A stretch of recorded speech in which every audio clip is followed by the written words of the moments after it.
Hi there, good morning to you, and thank you for joining with me today. I've been talking over the last few weeks about Mary and Martha and how one sat at Jesus' feet and entertained him while the other was working up a storm in the kitchen making the evening meal. Who was right? Who was wrong? Who knows? But maybe it highlights the importance of how we spend our time. Time can be so many things. How can we talk about it? We talk about the time of our life. We talk of a wasted time. We talk of a sad time. Time is so often mentioned in the Bible, and it usually falls into two categories.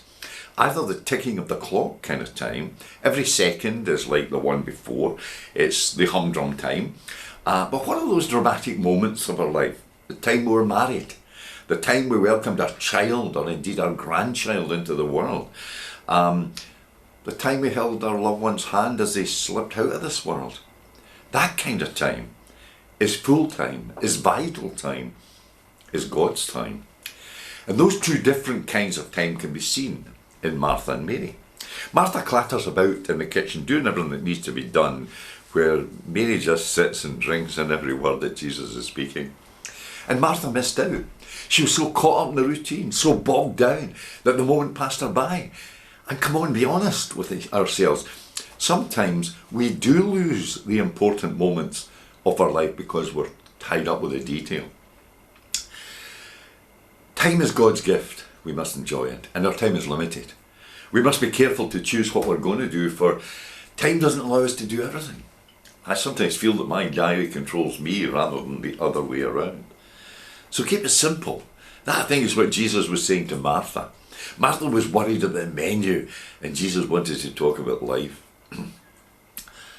I'm pretty certain that Martha learned a lesson that day. She would always be the driver in the house, but perhaps she realised there must be times in all of our lives when, in the words of the Bible, we're still and know that God is with us.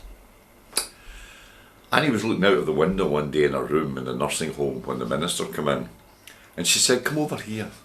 Look at the birds out there." She said, "When I was a wee girl growing up on the farm, one Sunday morning Dad shouted on me to get up and get ready to go to church, and I was watching the birds. And I said, 'Daddy, I wish I could be like one of those blackbirds and fly away where I want to go. And I don't want to go to church today.' And Daddy knelt beside me and gently said, 'Annie, there'll come a day when you want to go to church and you'll not be able to attend.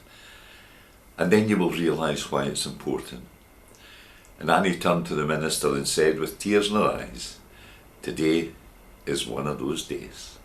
It's one of those days.' Sometimes we just need to let our souls catch up with our bodies. And the story of Mary and Martha teaches us many things. And maybe most fundamentally, that we all must take time to let our souls maybe catch up with our bodies. And may God help us all just to do that. Again, thank you for listening to me, and God bless you.